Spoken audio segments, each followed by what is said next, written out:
এমনি পয়সা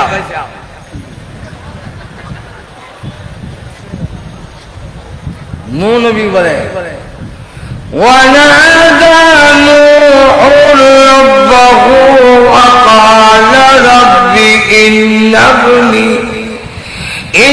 ابني من أهلي আল্লাহ এটা তো আমার ছেলে, তুমি না বলছো আমার পরিবারের যারা তারা ধ্বংস করবে না? আল্লাহ ডাক দিয়ে বলেন قال يا نوح إنه ليس لك من أهلك হে নবী এটা তোমার পরিবারের না, যে ছেলে তোমাকে মানে না, তোমার আল্লাহকে মানে না, এটা তোমার পরিবারের না, তাকে রক্ষা করার দায়িত্ব আমি নেই নাই। এই ছেলে মনে হবে তোমাকে মানে না, তোমার আল্লাহকে মানে না। নূহ নবী জবান বন্ধ করে মরলে মরুক, শেষ। কিন্তু তাফসীর কিতাবে আছে, যদিও রিওয়ায়াতের মধ্যে কিছু কথাবার্তা আছে, এরপরে বোঝার জন্য বলছি। এক বৃদ্ধ মহিলা তিনি বললেন নূহ নবী যেই সময় বন্যা শুরু হয় আমাদের সাথে নিয়েন। আল্লাহর কি মর্জি, বন্যা শুরু হওয়ার তাড়াহুড়ার মধ্যে বুড়ির কথা মনে নাই। নূহ নবী তো বন্যা শুরু হয়ে গেল, 40 দিন পর্যন্ত বাড়িতে রইলেন। শুকনা লাগার পরে কয় বুড়ি তো নাই, বুড়ির লাশটা পাওয়া যায়, একটু দেখি তো। যখন তালাশ করে দেখেন কাবাঘর পর্যন্ত মাটির নিচে পড়ে গেল, সব ভেঙ্গে চুরমার হয়ে গেছে, কিন্তু এখন পর্যন্ত দেখা যায় ওই বুড়ির ঘরটা জমিনও খারাপ। নূহ নবী ভাবলেন ঘর তো আছে, মানুষ নাই, আচ্ছা ডাক দিয়া দিবি। বুড়ি ঘর জানো দিছে, ঝাড়ু হাতে লইয়া দরজা হয় কি করবি, গাছটি চলে যাবনি। কোন সময় শুরু হইল? নূহ নবী কয় হয়ে গেছে। বুড়ি কয় আমি তো কইতারি না। নূহ নবী সাজদা করে গেলেন, প্রভু যেখানে তোমার ঘর খানায় কাবা পর্যন্ত রইল না, মাটির নিচে পাথরের নিচে পড়ে গেল, সবগুলো ভেঙ্গে খানখান হয়ে গেল। এই বুড়ির ঘরটা কেমনে রয়ে গেল, বুড়ি কেমনে রয়ে গেল? আল্লাহ তখন ওহী নাযিল করলেন, ও নবী বিপদের সময় তুমি তোমার উম্মতের কথা বলে দিতে পারো, আমি রহমান রহিম, আমি আল্লাহ বিপদের সময় আমার বান্দা বান্দির কথা বলে দিতে পারি না। বিপদের সময় তুমি তোমার উম্মতের কথা ভুলে গেছো, কিন্তু আমি তো রহমান, আমার বান্দির কথা তো ভুলে যাইনি। আমি না ওয়াদা করছি রক্ষা করবো। যাই হোক, যে কথাটা বলতে চাচ্ছি এটা শুনে রাখে। থানবী রাহমাতুল্লাহ ওনার কিতাবে আনছেন, বন্যা তখন শেষ হয়ে গেল। আল্লাহ বলে নূহ নবী এখন তো আর তেমন কাজ নাই, তো মাটির হাতটা বানাও, মাটির হাতিল বানাও। আল্লাহ মাটির হাতটা কি করুন বানাও। তো নূহ নবী মাটির বানাই। আল্লাহ ক হাজার বানাবো, বানাইতে থাকো, যতক্ষণ আমি না করবো কতক্ষণ বানাইতে থাকো। নূহ নবী মাটির পাতিল বানাইতে অনেক বড় চাল দিলেন। আল্লাহ বলেন এবার সব, এবার বন্ধ করো, এবার একটা হাতের লাঠি দাও। লাঠি কি করবো? আল্লাহ বলেন এক একটা হয়তো বাড়িয়ে বাড়িয়ে। প্রভু পাতিলাগুলো পাতিলাগুলো বানাইতে গিয়া আমার সময় লেগেছে, শ্রম দিছি। তুমি কি জানো না নিজের হাতে কোন জিনিস বানাইলে বানতে যে মায়া লাগে? ঘুমাই গেছেন নাকি আল্লাহ?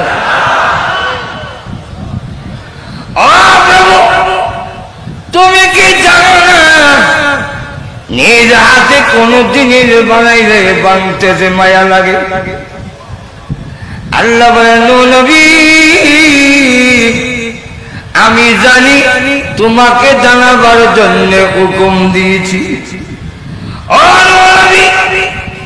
মাটির পাতিলাগুলো বানিয়েছো, তার ভিতরে তো রু দাও নাই। নবী শ্রম দিয়েছ এবং সময় দিয়েছ, এতে যদি মাটির পাতিলা ভাঙতে তোমার মায়া লাগে, যে মানুষগুলো আমি আল্লাহ নিজ হাতে বানাইছি, এই মানুষগুলো বন্যা দিয়ে গজব দিয়ে মারতে আমি আল্লাহর কেমন মায়া লেগেছে। এই জন্য মানুষের খেদমত করলে আল্লাহ খুশি হয়। কোন মানুষের যদি কল্যাণের জন্য একটু অগ্রসর হয়, মানুষের উপকারের জন্য একটু দৌড়ে যান। আমরা হিন্দুদের হাত থেকে লাঠিটা পড়ে গেছে, আপনি যদি দৌড়ে যান লাঠিটা উঠাইয়া দেওয়ার জন্য আল্লাহর রাসূল বলেন, হযরত রাইসুল মুফাসসিরিন আব্দুল্লাহ ইবনে আব্বাস তিনি রওজা শরীফের দিকে আঙ্গুল দিয়ে দেখাইয়া বলেন, এই রওজা ওয়ালার কাছ থেকে শুনেছি কোন মানুষের কল্যাণের জন্য যদি কেউ অগ্রসর হয়, তাহলে তার আমলনামায় 10 বছর মদিনার মসজিদে ইতিকাফ করার সমান সওয়াব দেওয়া। এই জন্য সাহাবায়ে কেরামের মধ্যে প্রতিযোগিতা চলতো খেদমতের জন্য। একটা ঘটনা বলবো না? অসুবিধা হইতেছে? অসুবিধা হলে শেষ করে দিই। আর আমি তো অসুস্থ, আমার ওয়াজের শখ আর নাই। এখন যারা অনেকে ওয়াজ করে, অনেকের জন্মের আগ থেকে আমরা ওয়াজ করি। কথা বলছেন না? হ্যাঁ, 30-32 বছর ধরে ওয়াজ করতেছি। তো 32 বছরে হলে অনেকে মানুষের ওখান থেকে না, আপনাদের অসুবিধা হলে শেষ করে দিচ্ছে। হযরত আবু বকর সিদ্দিক রাদিয়াল্লাহু আনহুর শাসনামলে এক বৃদ্ধা মহিলা, বিধবা, এই মহিলার একটা পানির ট্যাঙ্কি আছে, চামড়ার একটা পানির ট্যাঙ্কি। এদের মধ্যে পানি আইনা দেওয়ার মতো কোনো লোক নাই। হযরত ওমর রাদিয়াল্লাহু আনহু বলেন, এই খেদমতের কাজটা আমি করব, বৃদ্ধা মহিলার পানির ট্যাঙ্কিটা আমি ভরে দিব, তবে এখন না, গভীর রজনীতে, কারণ কেউ যেন না দেখে। সাহাবায়ে কেরাম মানুষের কল্যাণে কোনো কাজ করলে লোক দেখানোর জন্য করতেন না, করতেন আল্লাহর সন্তুষ্টির জন্য। আর আমাদের দেশে যদি কেউ কোনো সামান্য কল্যাণের কাজ করে, সুবহানাল্লাহ, দেখবেন রাস্তার মধ্যে কাজ করলে দিনে রাত না হইয়া, রাত্রের বেলা না হইয়া দিনও করে। কেন? দিনও করলে রাস্তাঘাট বন্ধ হয়ে গেল, তখন মানুষ। কিন্তু কোনো মিছিল নেই, কোনো ডাকডোল নেই, কোনো সারাবদ্ধ নাই। আর আমাদের একদল দেখবেন মাথাত নাই, মুখে নবীর সুন্নত নাই, খাওয়ার মধ্যে নাই, লেবাসে নাই, কিন্তু রবিউল আউয়াল আইলে এরা মিছিলে পড়ে বাড়ি ঘরে দেখা যায় না। এই যে মুরগের লাগান কক করে শুনে।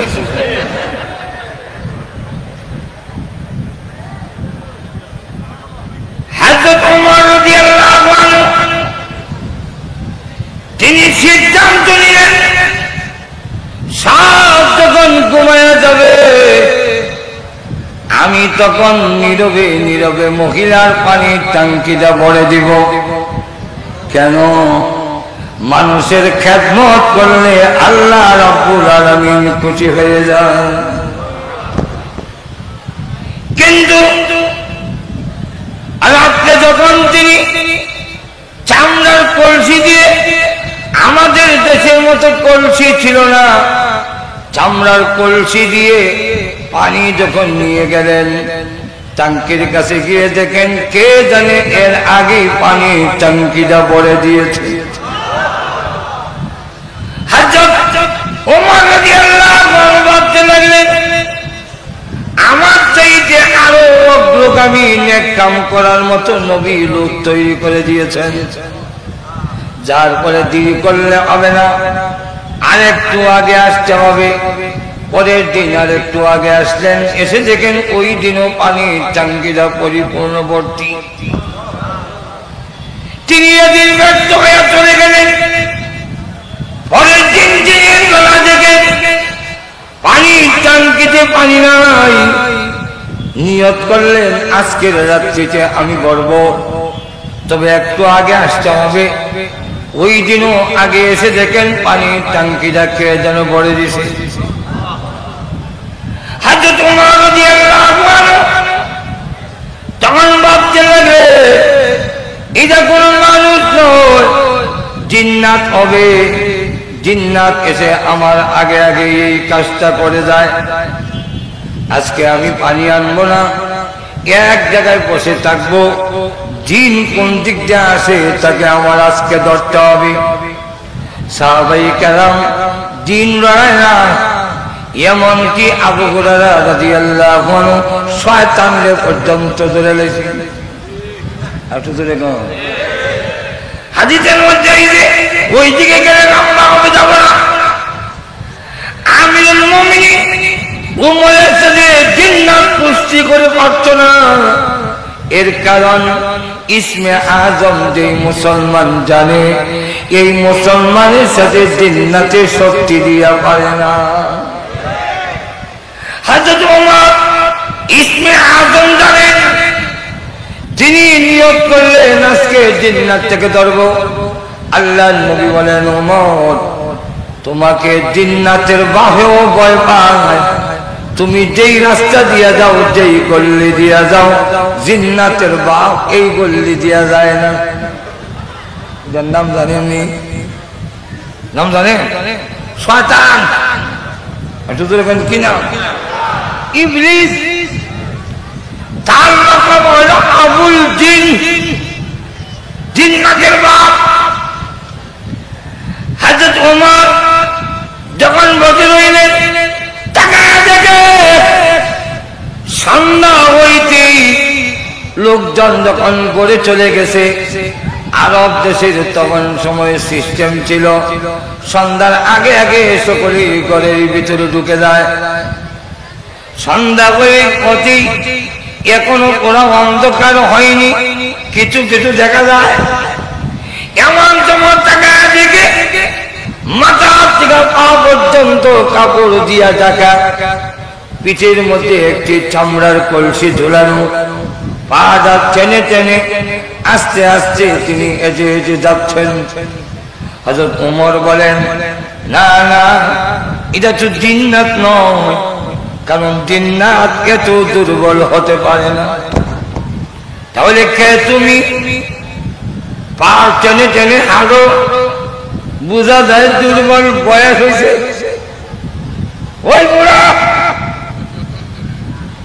ওমরের আগে আগে এই কাম কেন তুমি করো? এখনই তোমাকে ধরো। পিছন দিক থেকে আস্তে আস্তে করে ধাক্কা মেরে যখন চাদর ধরে টান দিলেন, এমনি তাকায়া দেখে চাদরের ভিতর থেকে বের হয়ে এসেছেন আমিরুল মুমিনিন আবু বকর সিদ্দিক। চোখের পানি ছেড়ে দিলেন, হে আমিরুল মুমিনিন, মাফ করে দিন, জীবনে কোনদিন কল্পনা করি নাই আবু বকর সিদ্দিক হতে পারে আমিরুল মুমিনিন হইয়া নবীর পরে আদম আলাইহিস সালাতু ওয়াস সালাম থেকে নিয়ে বিশ্ব নবী পর্যন্ত সকল নবীর পরে সকল উম্মতের মধ্যে শ্রেষ্ঠ ব্যক্তি আবু বকর।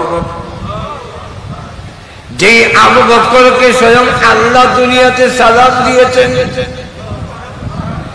জান্নাতে নবীর পরে সকল উম্মতের মধ্যে প্রথম যিনি জান্নাতে ঢুকবেন তিনি হলেন আবু বকর সিদ্দিক। যে আবু বকর সিদ্দিকের আমল নামা না দিলে বিচার শুরু হবে না। কিয়ামতের দিন আল্লাহ বিশ্ব নবীকে কথা বলার জন্য অনুমতি দিবে, বিশ্ব নবী তখন বলবেন আল্লাহ বিচার শুরু করেন। আল্লাহ বলবেন না গো নবী বিচার শুরু করব না, এই কথা বলবেন না। কেন? রব্বুল আলামিন বিচারটা শুরু না করলে ভালো মন্দের যাচাই হয় না। আল্লাহ আপনি বিচারটা শুরু করেন, আমল নামা দেখেন। আল্লাহ বলেন না না, আমল নামা যদি দেখি, যখন দেখবো না পাক পানির তৈরি মানুষ বলছে দিয়ার গড ইজ নট, আল্লাহ নাই, এই আমল নামা দেখলে আমি আল্লাহর রাগ গুসা বেড়ে যাব। যখন আমি দেখবো যাইলে বলা মাঘে রমজানে দিনের বেলা খাইলো আর বলে খাইলে কিতা হইছে, খাইলে কিতা হইছে, এখন আমল নামা যদি দেখি আমি আল্লাহর রাগ গুসা বেড়ে যাবে, দেখবো না। বিশ্ব নবী আল্লাহ আদালতে একটা আমল নামা দিয়ে বললেন প্রভু, প্রভু গো এই আমল নামাটা দেখেন, যদি দেখার হয় দেখবেন, নইলে বাদ দিয়ে দিবেন। যেই মাত্র আমল নামাটা দেওয়া হবে, এমনি আল্লাহ রাব্বুল আলামিন আমল নামা দেখে রাগ গুসা তার ঠান্ডা হয়ে যাবে। আমার গোলামের আমল এত সুন্দর, আমি আল্লাহ রাগ থাকতে পারি না। এই আমল নামা হলো হযরত আবু বকর সিদ্দিকের আমল নামা।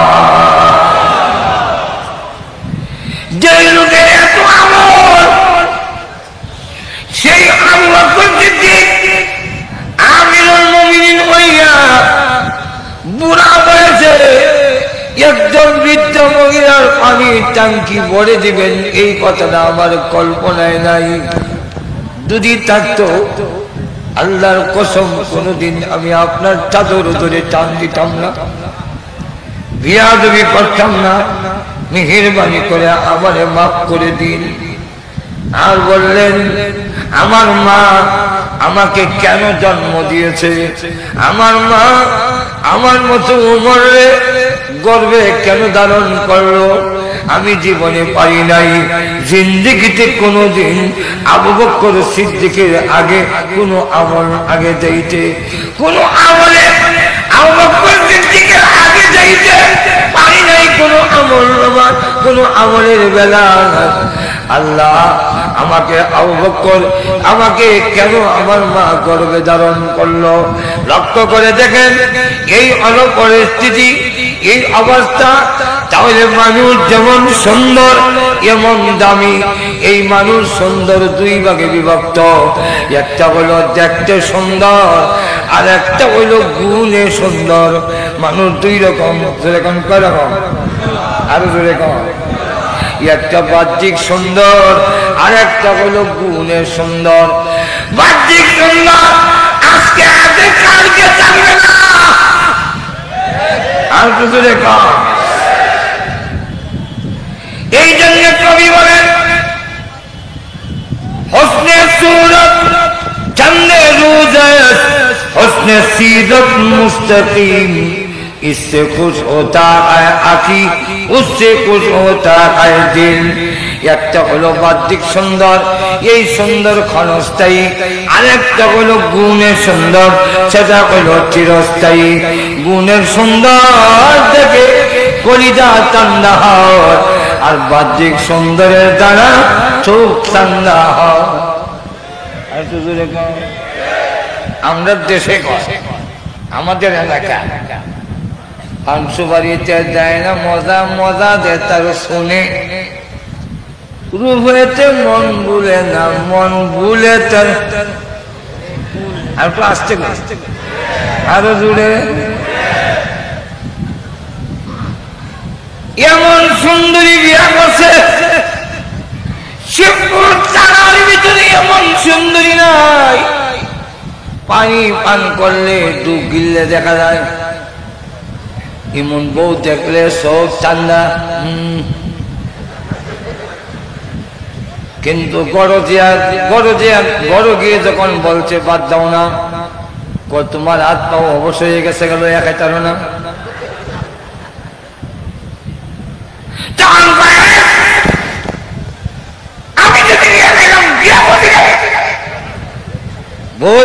বিয়ার কষ্ট দিকে শুনে ঘুরে হয়েছে তোমার মতো কত জামাই আয়া আসলা বলে কই না দিলে কি করে আমার লাগান বিলে আরো জামাই আসে আসলা আই রে কলটা পাগল আছে বাজরে গান আর দুই বউ এমন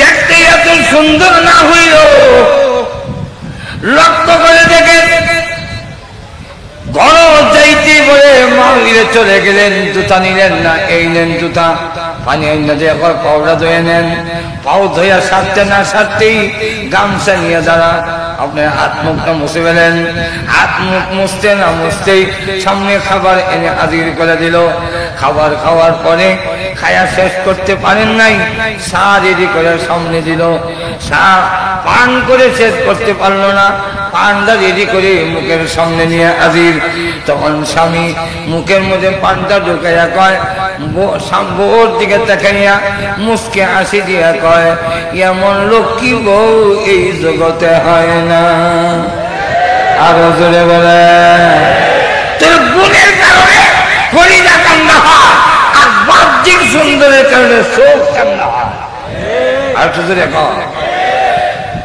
বাহ্যিক সুন্দর বিধি দিন নয় গ্লাসের সামনে এখন যুবক গ্লাসের সামনে গিয়ে সুন্দর চেহারা দেখে অভিনয় করে আমার সুন্দর চেহারা কে না বলবে আমাকে দেখলে আই লাভ ইউ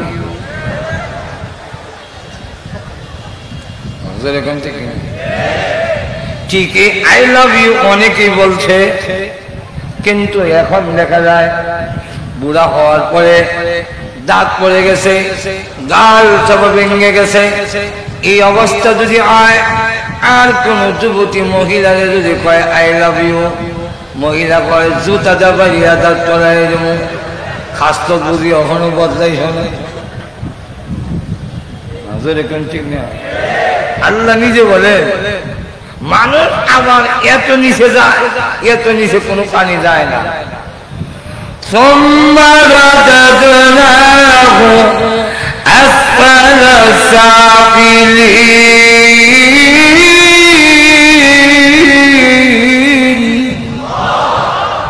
নিচের থেকে নিচের স্তর এত নিচে যায় কোন প্রাণী এত নিচে যায় না যাই হোক বিস্তারিত ব্যাখ্যা দেওয়ার টাইম নাই একটা হলো গুণে সুন্দর আরেকটা হইল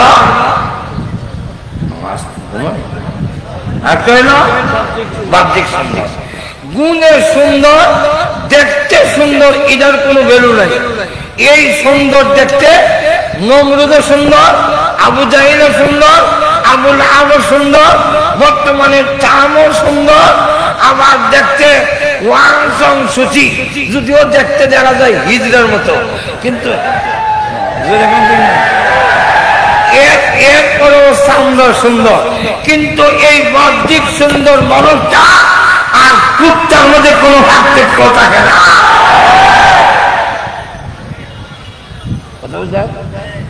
কেমনে আল্লাহ নিজে বলছে জন্মগত সুন্দর এটার কোনো ভ্যালু নেই দুনিয়াতে তার অবস্থান হলো চতুষ্পদ জানোয়ারের সমান আর একটু জোরে বলেন আল্লাহ নিজে বলছে উলাইকা কাল আনআমি বাল হুম আযাল উলাইকা হুমুল গাফিলুন চতুষ্পদ জানোয়ারের মতো কেমনে এর ব্যাখ্যা দেওয়ানোর টাইম নাই মতের ব্যাখ্যা দুইটা একটা ব্যাখ্যা হলো চতুষ্পদ জানোয়ারের হালাল হারাম নাই চতুষ্পদ জানোয়ারের মধ্যে বৈধ অবৈধ নাই চতুষ্পদ জানোয়ারের মধ্যে মা আর বইনের কোনো পার্থক্য নাই যেই মানুষটা গুণগত হয় নাই শুধু জন্মগত মানুষের ঘরে জন্ম হয়েছে সেই মানুষদের কাছেও বৈধ অবৈধ নাই, হালাল হারাম নাই, তাদের মা আর বোনের মধ্যে কোনো পার্থক্য নাই।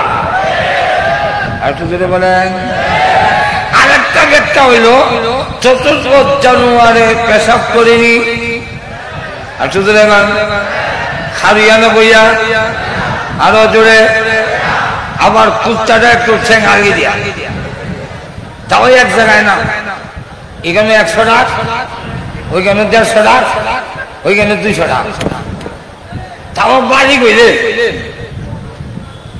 শুধু কুত্তা ঠেঙালি দেয় না, বাড়ি হওয়ার ঘোরা গেলে তুই একদিন বাইরের বসতে হবে না, আমার তোরা জিজ্ঞাসা করে রে কুত্তা ঠেঙালি দেশ কেন, এটা দেখতে পারতাস না?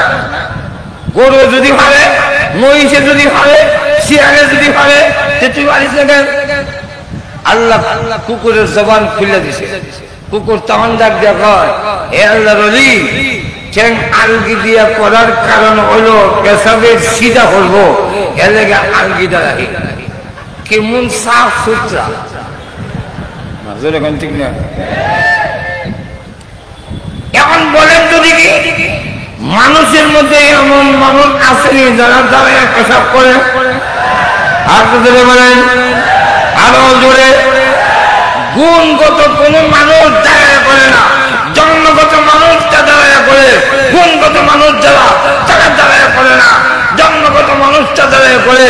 আমার জিজ্ঞাসা করলাম ভাই কুত্তা তো বসতে পারে না, কুত্তা তো বসার মতো যোগ্যতা নাই, তোমার তো বসার যোগ্যতা আছে, তুমি দাঁড়ায় পেশাব করলে কেন? এর জবাব দেয়, হ্যাঁ কুত্তার যে জবাব এক জবাব এও জবাব দেয়, বৈশা করলে সিধা করবো। তাহলে কুত্তায় যে জবাব দিছিল, মানুষের জবাব আর কুত্তার জবাব এক হয়ে গেল, তাহলে জন্মগত মানুষ আর কুত্তার মধ্যে কোনো পার্থক্য নাই। বামাতে বামাতে ঠিক না? আমাদের ব্রাহ্মণবাড়ির একজন বড় আলেম ছিলেন, ফখরে বাঙ্গাল তার উপাধি তাজুল ইসলাম রহমতুল্লাহ আলাইহি। উনি দেখেন একবার বাম হাতে চা খায়, বলেন ভাই ডানাতে খাও, বাম হাতে খাচ্ছ কেন? নিষেধ। তখন কয় অসুবিধা কি? ডান হাত যেমন আল্লাহ দিচ্ছেন, বাম হাত আল্লাহ দিচ্ছে না, এক হাত দেখাই দিল আর উল্টা তর্ক করে। তো ফখরে বাঙ্গাল বলল হাত যেমন আল্লাহ দুইটা দিচ্ছেন, এই কারণে এক হাত যা খাইলে হয়, তো মুখ তো আল্লাহ দুইটা দিচ্ছেন, একটা উপরে আর একটা নিচে, সাদা উঠে দানা খাইয়া নিচে রাখা। এখন ঠিক না? কি অসংখ্য কথা বললেন, কি অসংখ্য কথা বললেন। মুখ আল্লাহ দিছে খাইবার লেগে, নিচেরটা দিছে বেরিবার লেগে। আপনি কোন নিষেধটা খাওয়ার জন্য? উনি বলেন হ্যাঁ, মুখ যেমন দুইটা, একটা খাওয়ার জন্য, একটা বের হওয়ার জন্য, হাতও দুইটা, দুই জায়গার জন্য, উপরের মুখের জন্য ডান হাত, নিচের মুখের জন্য বাম হাত। তোমরা যা এই জন্য লাগাও, এই জন্য লাগাও। তখন জবাব দেয় না না, আমরা সাবান দিয়ে ধুইলে, ইধার জবাব আমি দেই। যেমন বিয়ে বিয়ে আসছে, বিয়ের সামনে খাওয়ান দেওয়া হইল, ভাত দেওয়া হয়েছে, ভাত নেওয়ার জন্য চামচ দেওয়া হয়েছে, চামচটাই রইরকম ভাত নেওয়ার সমস্যা, যেরকম ঠিক না? ছোট বাচ্চায় হ্যাঁ না করি। এখন আপনার বউ বিয়ের সামনে আসবে কিভাবে, আর আপনিও এত তাড়াতাড়ি কুদাল করবেন, তো ভাবলেন বাচ্চার পায়খানা তখন এই চামচ দিয়ে ফেলাই দিল, বাচ্চার পায়খানা চামচ দিয়ে ফেলাই দিল, ফেলাই দিয়া কেউ বলতে ধইয়া মুছে চিঠু দিয়া আইন প্লেটে রাখছে। মেহমান বিয়ে কর, বিয়া এটা কি করলে? কোন অসুবিধা নাই, সাবান দিয়ে ধুয়ে আনছে। তখন মেহমান বিয়ে কয় সাবান দিয়া না, সোনার উপদা ধুয়ে আনলো।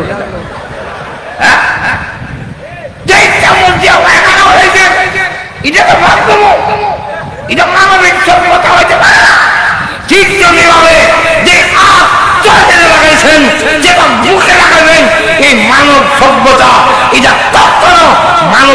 সভ্যতা হতে পারে না।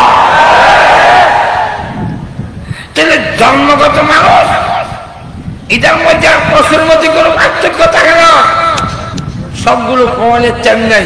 আপনারা লেজ আছে বড় আসতে করেন, যারা কয় না এনার মনে লেজ আছে নাকি, জুড়ে জুড়ে কন কারো লেজ আছে, কুত্তা বিলের গরু ছাগলের লেজ আছে। আমি ছাত্র জমানায় আল্লাহর কাছে কইতাম, আল্লাহ এই গরু ছাগলের লেজ দিছ, আমরা একটা দিলা না কেন? এই যে চেয়ার টেবিলের বইয়ে পড়ি নিচে তো মশা কামড়ায়, লেজটা থাকলে তো এটা লাগাইলাম মশাই না। আমি মনে করছি মশা কারবার জন্য বুঝি লেজ দিছে, ঠিক না? পরে চিন্তা করে দেখি না,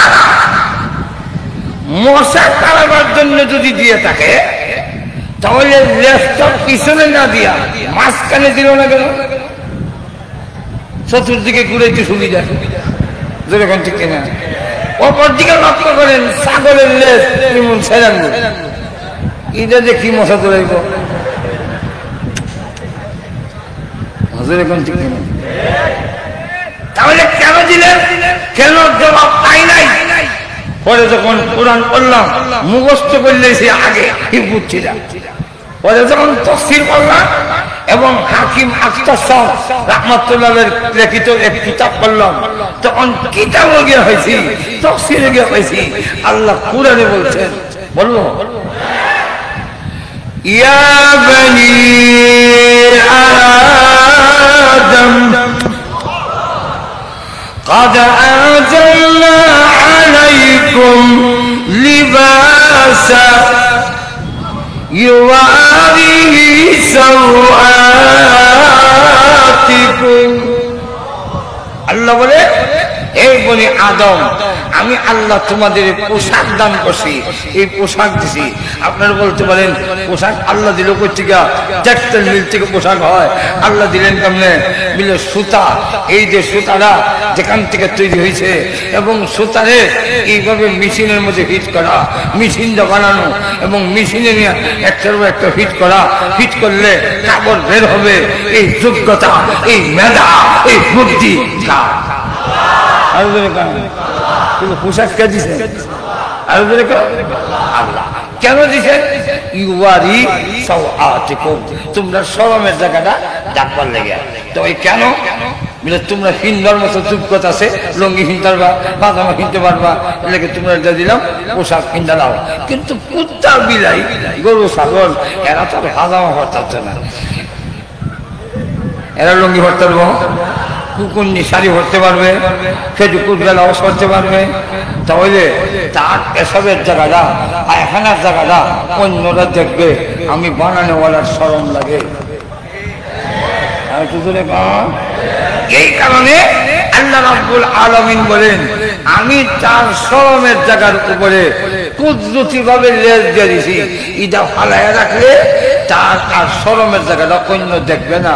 এটা ফালাই রাখলে ছাগলও ফালাই রাখে, যেরকম ঠিক না, গরুও ফালাই রাখে, হাতিও ফালাই রাখে, কিন্তু কুকুর নিদে দেড় হাত বলে এরপরে বেহা হইয়া দেখা যায়।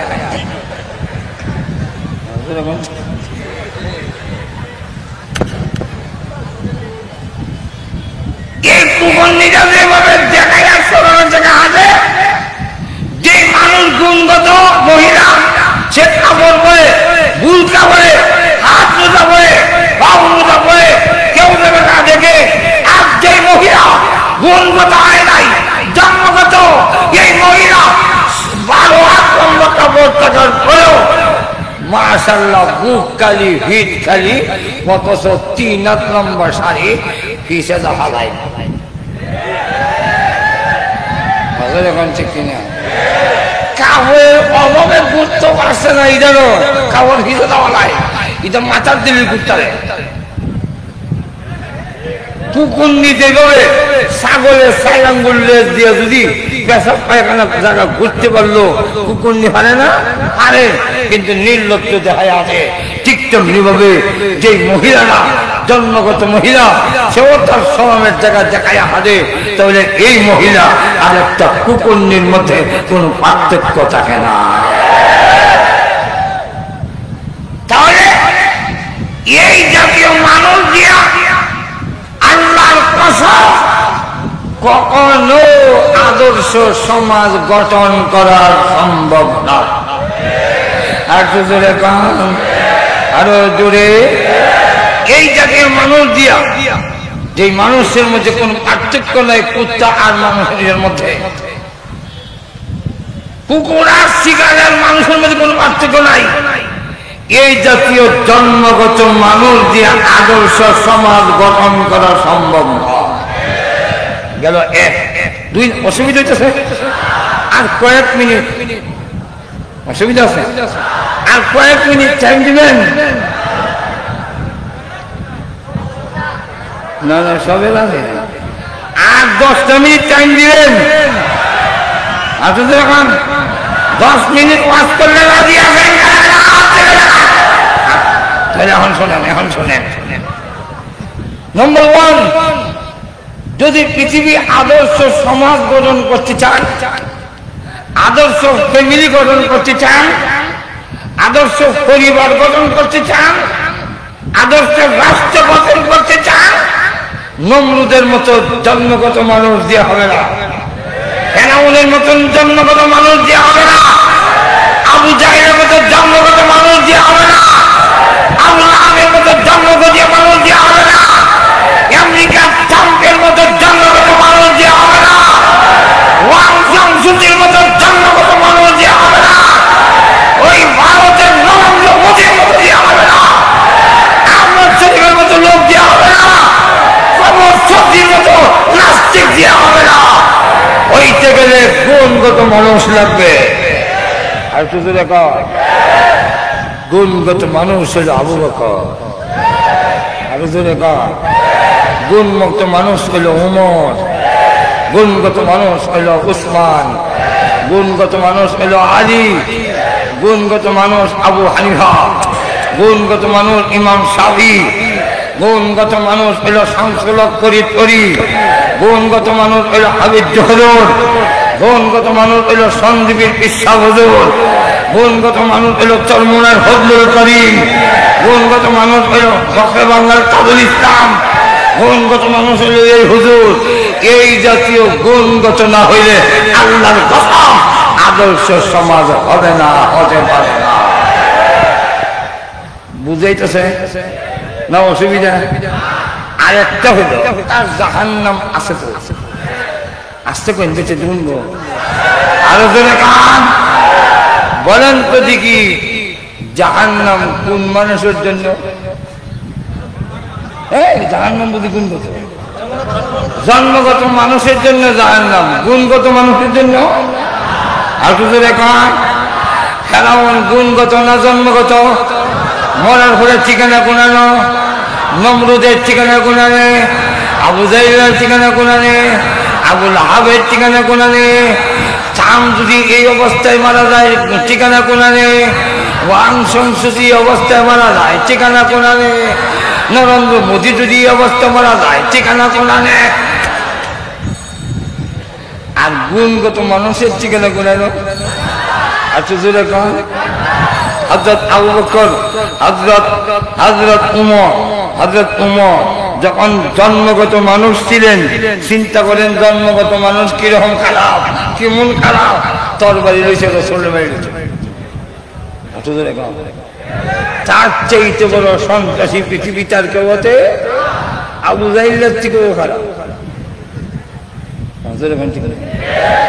3-4টা ছেলে বসা, এক হুজুর রাস্তা দিয়ে যায়, এরা বসে বসে কয় এই হুজুরের লঙ্গিটা গান্দা ফুল তার বেঁকে 3 ছেলে ঘর গান্দা খাইতাম বাড়ি, ফিনতি দিল নামে ডাল খাইতাম বাড়ি, এই কমফর্ট। আর একটা ছেলে ঘর ইজার লাগা আমি কোয়া দেবে। এবার বলেন তো দেখি 4টার থেকে কোনটা বেশি খারাপ? আবু জাইল্লারে কইল মুহাম্মদের মাথার দাওলা মে মাও সাই একবার দাও ওলি তুমি গিয়া মাও সাই সাইবা মাও সাই ওতমা আজঙ্গল মাও সাই ওমর ক্যাম্পাল চিন্তা করেন কত করে খারাপ মাজুরে কোন ঠিক কিনা এই অবস্থায় যদি মারা যেত ঠিকানা কোনা রইলে কিন্তু যখন গুণগত হয়ে গেল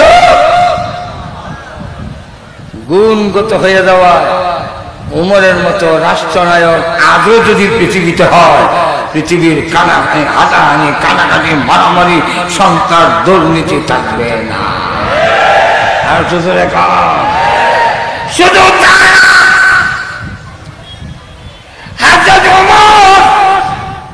গুণগত হওয়ার কারণে আল্লাহ নবী বলে আমি জান্নাতে যখন গেলাম মেয়েরা জান্নাতে গেলাম জান্নাতে গিয়ে সুন্দর একটি বাগাখানা দেখলাম যার কারুকার্য দেখে যার দামি দামি পাথর দেখে আমি মুহাম্মাদের পর্যন্ত লোভ হয়ে গেল ওই ঘরের দিকে এক কদম দুই কদম যখন অগ্রসর হই ফেরেশতারা বলল অগনবীজি অগনবীজি ওগো আল্লাহর হাবিব ওগো আল্লাহর হাবিব এই ঘরটা আল্লাহ কার জন্য বানাইছেন জানেননি নবীজি বলেন কার জন্য বানাইছে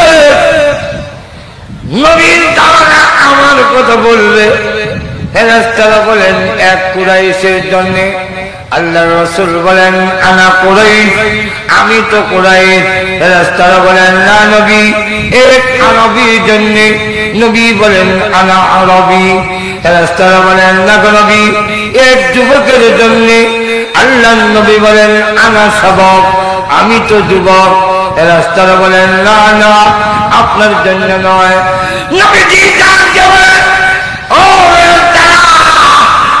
যুবক বলো কুরাইশি বলো আরবি বলো নামটা বলো না কেন নাম কি তোমাদের জানা নাই তখন ডাক দিয়া কয় নবীজি অবশ্যই নাম জানা আছে আল্লাহ এই ঘর কমপ্লিট করে জান্নাতের ভিতরে এলান করে দিয়েছেন ও জান্নাতের ওর গিলমান ও জান্নাতের ওর পরীরা তোমরা ভালো করে শুনে রাখো এই ঘর আমি আল্লাহ তৈরি করেছি ওমর ইবনুল খাত্তাবের জন্য তাহলে চিন্তা করে গুণগত মানুষের ঠিকানা জান্নাত শেষ কথা হইল 10 মিনিট চাইয়ান ইসলাম এখন 5 মিনিট গেছে আর 5 মিনিট অসুবিধা হইব আরো ধরে গান আর 5 মিনিট ভিতরে কথাটা ফিনিশিং এখন যদি জান্নাতে দিতে হয় আপনার সন্তানকে যদি জান্নাতে দিতে হয় আপনার সন্তান যদি আদর্শ নাগরিক করে তুলতে হয় তাহলে জন্মগত মানুষটা গুণগত মানুষ হওয়ার উপায় কি এর একমাত্র পথ হইল কোরআনের তালিম আর সুতরে কান আরো জোরে বলে কোরআনের তালিম আল্লাহর কসম গুণগত মানুষ তৈরি হবে না হতে পারে না